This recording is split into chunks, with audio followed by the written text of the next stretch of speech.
Dans 3 jours, les électeurs zambiens se rendront aux urnes pour la présidentielle. Parmi les candidats, le sortant, Hakainde Hichilema, qui tente notamment de défendre son bilan économique en jeu de ce scrutin avec Pierre Ledeuf. Pour être réélu, Hakainde Hichilema ne compte pas seulement sur ses talents de danseur. Le scrutin présidentiel a des airs de référendum sur son bilan économique.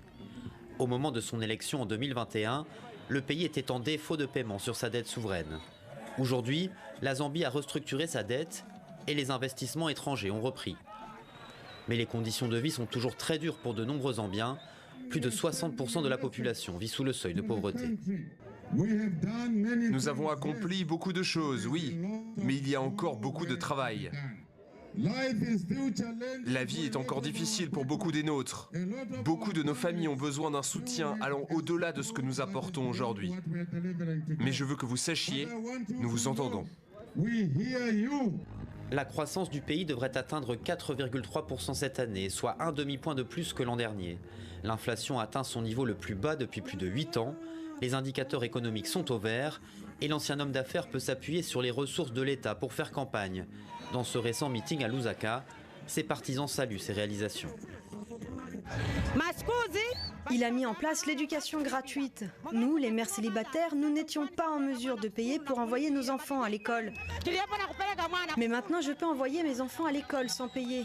Il a aussi aidé avec les aides sociales aux plus démunis. Dès le début de son mandat, Hakainde Hichilema a rendu l'école gratuite pour tous. Sur le plan des libertés, une nouvelle loi sur la cybercriminalité est très critiquée par l'opposition. La réélection d'Hichilema dépendra surtout du niveau de mécontentement global de la population, selon cet expert.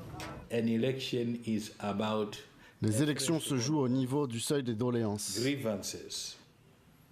Si ces revendications ont atteint un seuil, peu importe le programme, l'idéologie, les mensonges, les Zambiens vont décider de changer de gouvernement.